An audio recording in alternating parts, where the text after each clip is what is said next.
Alright, hey guys, it's Trevor from Backbone Adventures. Today we're going to be going through the process of rebuilding a 2024 RZR XP or XP4 primary clutch. As far as everything that we're going to be doing on it, we're going to be changing out the roller bushings. There's 3 of those, as well as each thrust washer on either side of them. We'll be replacing the main bearing and then the top and bottom washer for that bearing as well. For us, those are the main points of contention. That's basically an entire rebuild aside from your shims, the little sliders there. Slider bushings right here. Yeah, those little slider bushings. How are those things holding up? At most of these machines that we're doing clutches on are around 3,000 miles, right? Yep. Typically, it's around that 1,000-1,500 mile mark that the clutch is really bad and it needs rebuilt. And then typically after that, it's about the same interval.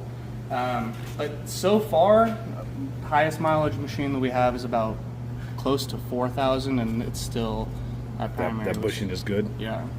You can see some wear on it. This is a new bushing for 2024 clutches. They used to use the buttons, one button on each side, and those wore out fairly quickly.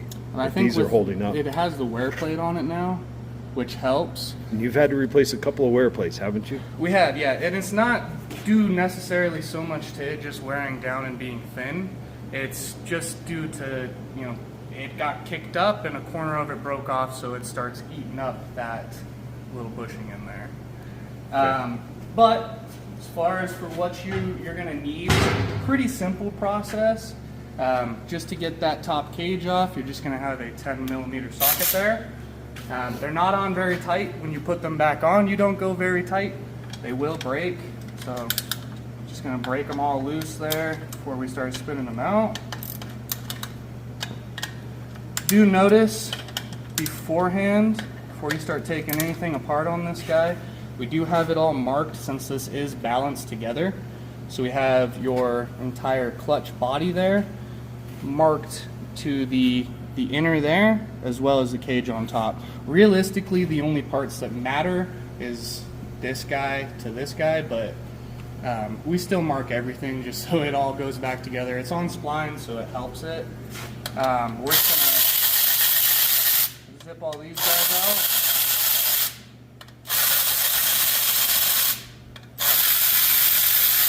And just notice how I'm supporting that clutch. Once these bolts pop down, it's going to slam down. You don't want it to slam too hard on it.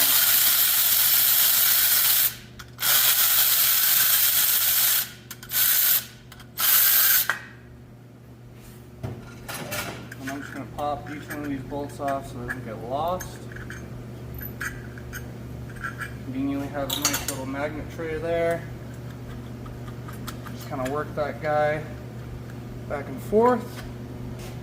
Do notice the inside of that, your race on the inside of there. Once it starts to get worn like that, that's about time that you're going to probably want to start replacing it. Other than that, set that guy over there. Look at the wear on this as you pull it off. If you no longer have a ridge here that can actually grab the spring and stay there, it's just going to get all wedged up in there. You need this to stay solid. And then this is a specialty tool. We got ours from Tusk. Find it on Tusk's website. I'm sure Polaris has them on theirs. ATV, all those. It's pretty typical. It's the same size as what it's been for Polaris for a little while now. Slap that guy on there. Yeah, just to be clear, this tool here will work going all the way back to probably the 2014 machines when they first came out with the XP. So with ours, we have the entire clutch just on our little holder there, and we have it stuck in a vise, so and it's you can not get this on in. Rocky Mountain ATV MC as well. Yep.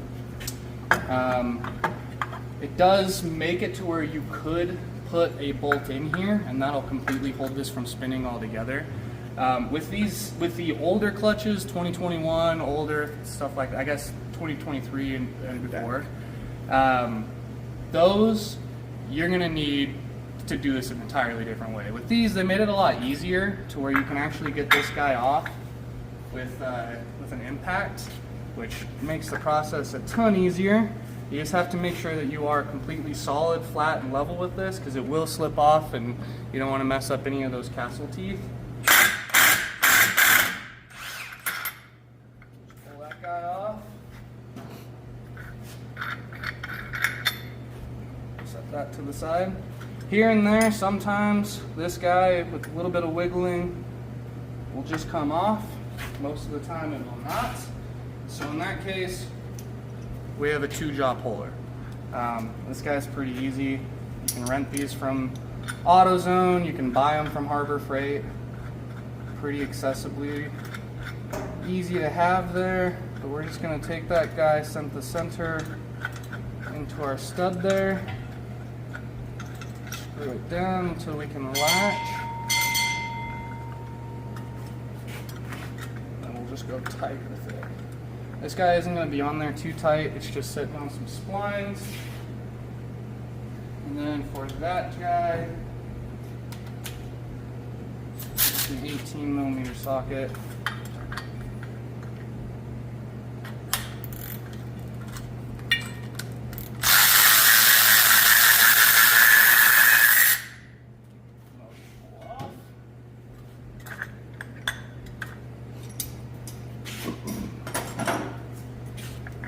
And then this is when you're going to start to notice the wear.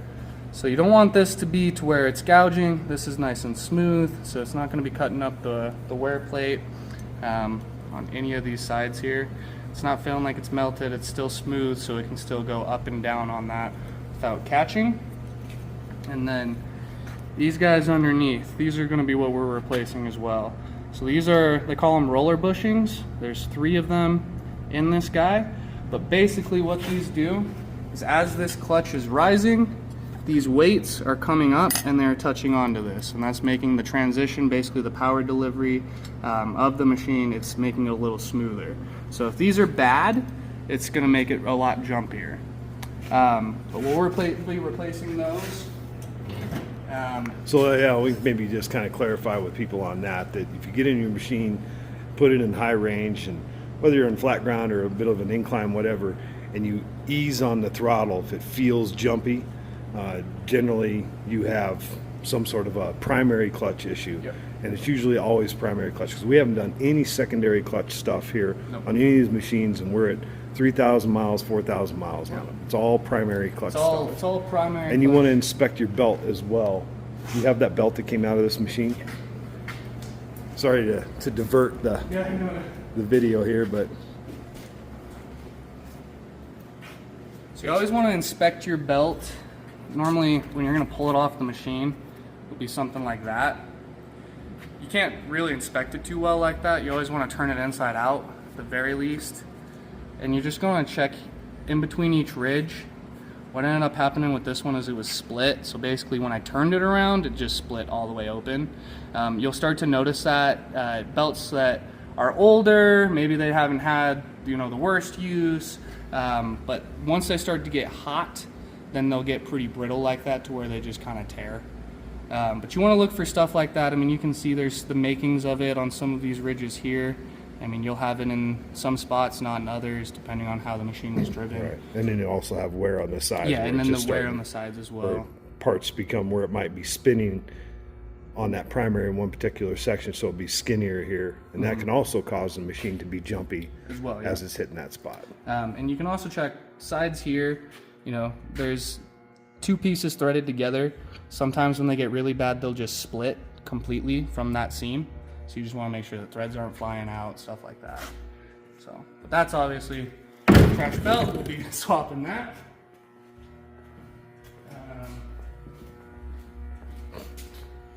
So we'll get all of our wear plates out here. We'll kind of check them.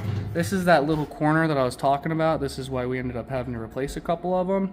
This corner, sometimes, whether it's installation, whether it's just use, will break off, and then it actually starts to cut into that bushing. So it's kind of just tearing at it like that. And then take this guy off. We want to make sure that everything that goes back in here is nice and clean. You have a bunch of rubber, belt material on this guy. I'm trying to make it just nice, smooth metal when we get it all back together. This guy's just going to pull right on off. We'll inspect this as well. We'll center erase here. Make sure there's no excessive gouging, anything like that. And that all looks good. We'll look at all the weights. Make sure that they're not starting to flatten out on any of the contact points. Make sure they're not feeling too crazy wobbly in there. They have some play side to side. Keep that in mind. That's perfectly normal. Belt dust. Let's talk about belt dust a little bit. This has, you see some belt dust down in here. Yep. You want to blow out your clutches often. Yep. If you can do it every ride, do it every ride, because that belt dust is what starts to chew up this main needle bearing. Yep, it gets all up in that bearing. And the roller bearings. So yep. Definitely want to blow out your clutches. We'll get that all cleaned up before we put it back together. So then from that point, you have your top washer. These are normally always completely worn all the way through. Top is not normally as bad as the bottom, where that thing is just riding in there. So we'll toss that guy, bearing, and the needles are a little loose on it. When it was on there, you could feel it was loose. We kind of equate it to the sound of a skateboard bearing. You shouldn't hear a lot of excessive noise. You shouldn't have too much side-to-side play. It should feel kind of tight. And there should be some drag on it when you roll it with your finger. There's a little bit of drag on it, like it's a well-greased bearing. Yep. Not just be able to spin like, you don't want like a wheel. If you take your fingers and you spin it and it keeps going, it's pretty well worn. But on this guy, we'll just kind of pop that down. Just slide it down there. Something else to keep note of. And that's so that's bottom to top. Yeah, so there's a noticeable difference between the two, a little bit. It's not crazy. These have been completely gone at some points, right? Yeah. When they start to really go, you'll start to notice that it'll not only get thinner, but it'll start to lose pieces off, so the width of it will change as well. Something else to note, make sure that this is completely cleaned out when you throw it back in there. Obviously, if it's caked up with a bunch of clutch dust, it's not going to have that wear properly. Talk about the grooving that starts to... Yeah, so your grooving, so obviously clutch is sitting on there like that, and your belt's going up against there, as well as onto this other half. So they're kind of sitting like that. So what can happen is typically starts from there, around that ridge there, right where the belt is touching mainly, but it'll start to cut into it. If it's cut, grooved, anything like that, then it's going to just prematurely wear the belt. It doesn't. This has got a bit of a groove to it, because this is a 3,000 mile machine, right? So there is a bit of a groove. You can barely feel it with your fingernail, but some of them can be so bad it's a huge deep groove, and you pretty much just got to throw those clutch discs away at that point. And it's almost cheaper to just buy a whole new primary clutch. Exactly, yeah. So. And once it starts to groove, it's eating into belts, it's creating more heat, which can in turn cause just more damage to the overall clutch. You want to check this as well. This is your other contact surface. Typically what we've seen is that you'll start to have spider cracks coming out from the center there as it kind of gets too hot, or once it wears in. So notice that, obviously that starts to crack out too far, too deep, anything like that, and that race isn't holding quite as well as it should. As far as rebuilding the spider here, we've gone through a couple different ways of doing it, and not to say that this is the best way, but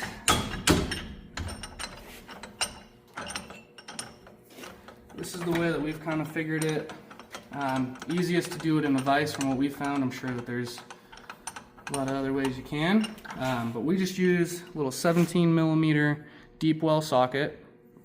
And then I have a 3/8 like 1/4 inch bit here. And all we're gonna do is just open up the jaws of the vise here. And then you have a pin that goes all the way through there. So we're gonna set this guy up and this guy up, basically like that. So we're gonna center that so it goes through center. You're just pressing it out. Yep, we're just gonna press it out. And we're not gonna press it out all the way. And what we've seen, this little pin, typically not damaged, typically not worn. So there's not a huge point to really, you know, replace it, but yeah, we're just gonna. You hold and all. Yeah. Ready? Yep. Cool. Yeah. And then you just want to check that, make sure that that's tight. And then one thing that I have found as well, keep in mind we're replacing these two thrust washers. What helps, since this is a little hard press, if you just put a little bit of heat on it, you don't want to burn anything, you don't want to go too hot, but you'll notice if you feel the handle, you'll notice it start to release, and it just makes pressing this so much easier. So you're pressing down at the same time you're heating up. Yep, and you can feel it loosen up some. Yep. You'll feel it kind of click a couple times, and there we go. Don't need too much, you don't want to melt anything. It's not red hot, but it's enough to just send this guy through now. Nice and easily, nice and smooth, and we're not hitting on any of the edges while we're pressing this. And this guy is really convenient because we can almost dang near bottom it out, and we'll know exactly where we're at. So we're gonna back off there. Keep in mind this is gonna be hot, but not too bad. So pop that guy out of the way, pop that guy out of the way, and then that's gonna pull that pin out. So now there's your roller bushing, first thrust washer, and then your other thrust washer. All we're gonna do is just kind of the reverse of installation. So we'll grab a couple new thrust washers there, and a new roller. And then what I like to do, you can buy these parts on Rocky Mountain ATV MC under their OEM section, or you can get them from a Polaris dealer. We are Polaris direct, so we buy them direct from Polaris, but these can be a little pricey. about 30 bucks a bushing, right? About 30 bucks a bushing, yeah. And it's, I mean, you're a few bucks on the washers. It's Yeah. it's about just over $100 or 150 bucks MSRP to rebuild a clutch, the way that we're doing it right now. Yeah. Which is way cheaper than buying a full one. Yeah, the full one, yeah. MSRP is somewhere around the $800 range. Yep. So we're gonna take a brand new thrust washer here. Just kind of set it on that. That pin is sticking out just enough to get that thrust washer on there. Yeah, you don't want to close that down too much because you only have so much space to put this guy on. So I always like to, before I start to kind of go in there, I like to set this guy in there, just kind of drop it in. And then we'll go and tighten it down just a bit. Give it a kind of a little bit of a lip to sit on, and I'll pull it out. At that point, you can kind of come from that other side, just set it right onto there, and I'll just kind of hold that like a flat head there. Put that back in the vise.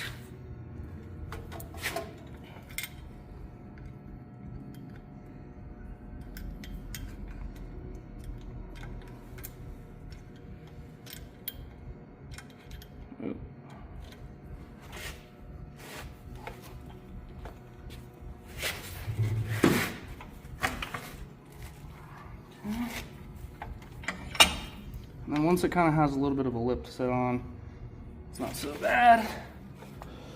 We'll just kind of, as it goes down, we're just going to kind of shimmy it along that pin there. And then once you get to this side, you'll start to see it kind of start to poking through. You don't want to push it too far because you still got to get that other thrust washer in. So we're just kind of taking it slow. Going a little bit at a time, double checking, making sure that we're solid there.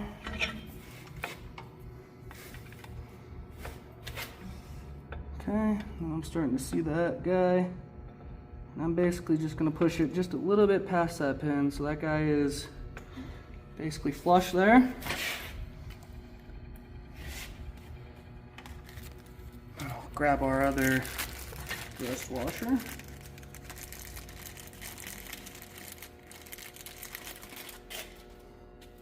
And then again, pull that guy out. Kind of set it in there. And then from this side, the little flathead you can kind of see.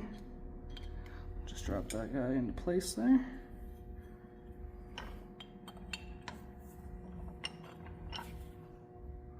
We'll just kind of hold that and one good push. And that's through.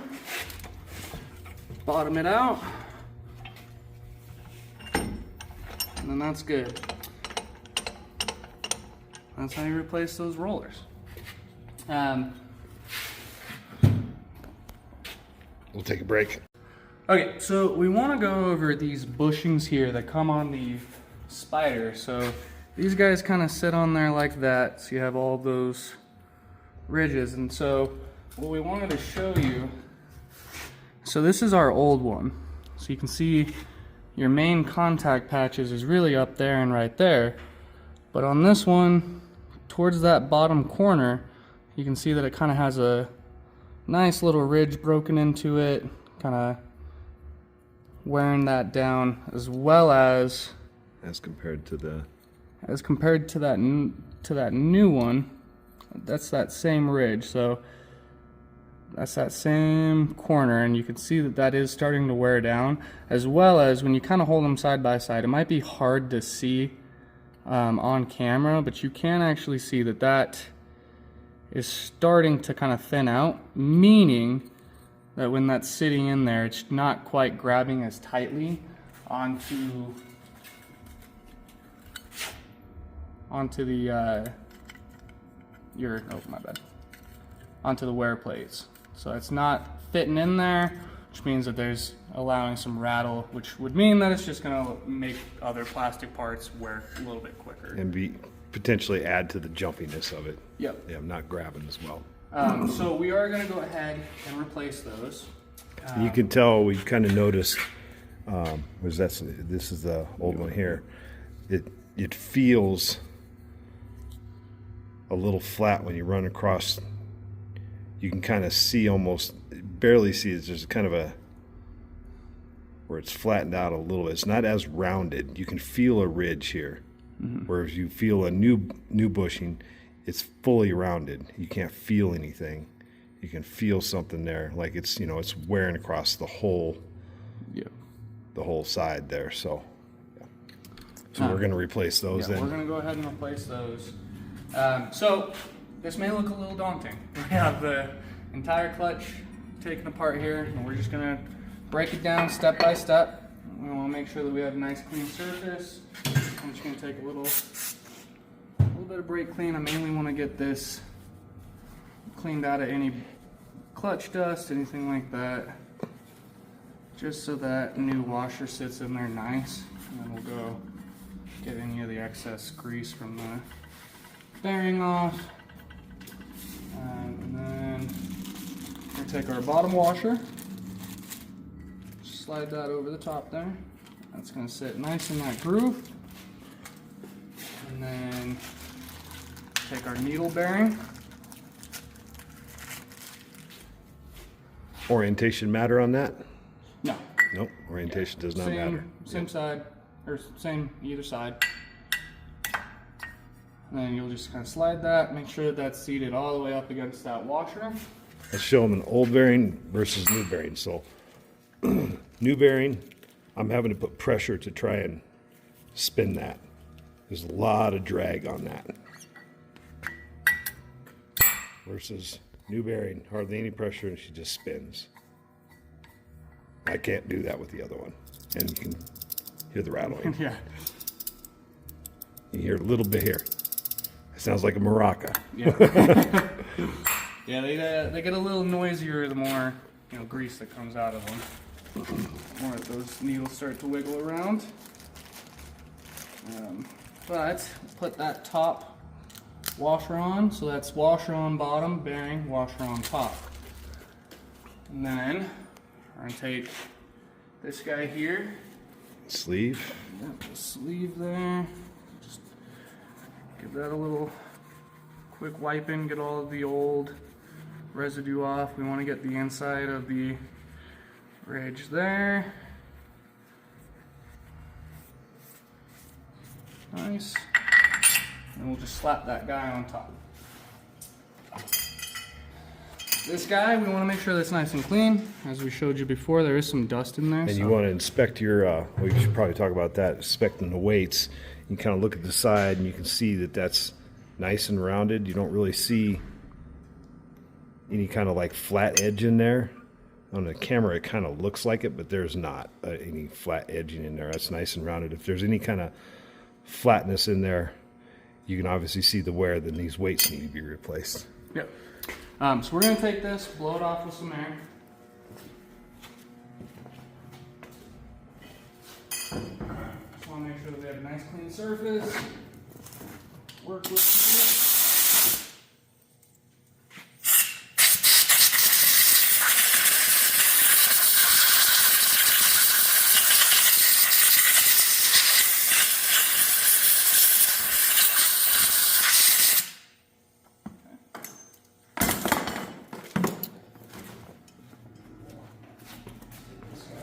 Here. And like I said, it does not matter fully for this piece, you know, where it kind of ends up lining up. We mark them all. I figure that the splines are only in one orientation, so if we take the spider off and put it back in the same spot, it's an easier press. Probably doesn't actually matter, but so we're just going to set that guy there, have that in line with that guy. Throw new spider bushings on here.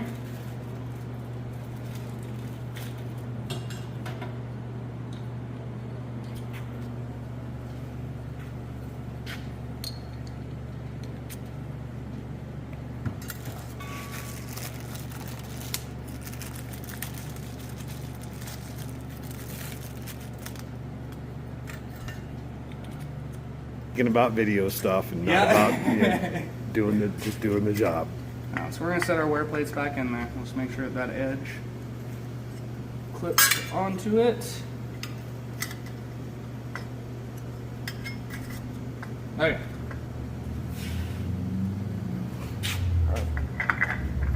And also, make sure that you put this guy on. We've had a few instances where you can get this spider on without this, and it'll go down, but it's not fun to get back up.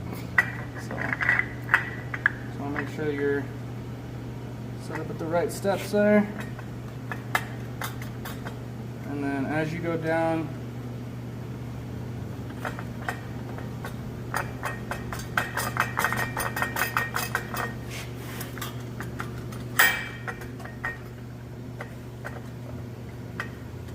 just make sure that you're not wedging up against any of those wear plates.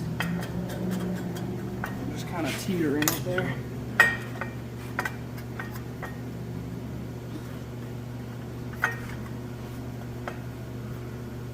Okay. In this case, we have. Probably could just have a piece of pipe. Yeah, you could probably do that. Done like that, but this is just cast material. I know so. some people will just spread that guy on there with like a washer and just you could do send that. it down like that. You could do that. Either or, like I said, they're not all to where you have to persuade them that much. Normally you can just kind of rock it, it'll just slide on.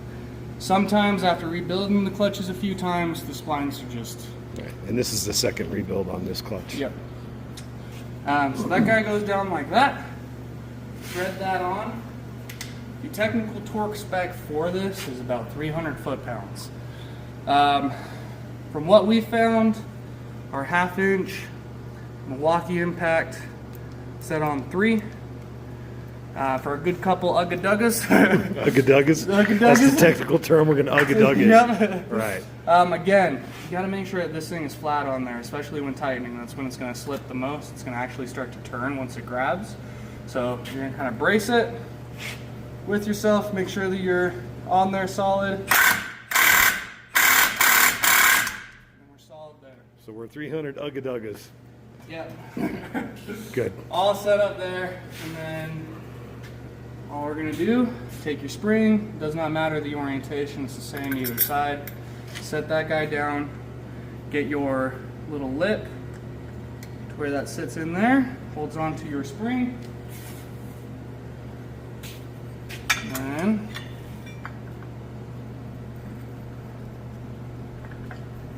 set this guy down.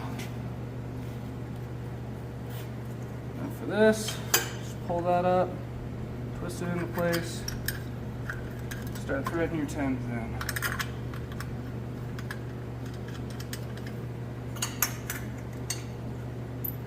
Torque spec on those bolts in ugga-duggas. Don't use ugga-duggas. Normally, I think it's probably about 20-25 foot-pounds. These are not very strong bolts. They're just little 10 mils. They're, you know, they are grade 8.8, but they're not strong. They don't need to be very tight. Normally, take our little 3/8 ratchet. This guy is not an impact ratchet. It's just a typical guy. I'm just gonna go across until we pull that thing flat. Again, I don't want to mess up that inner race too much.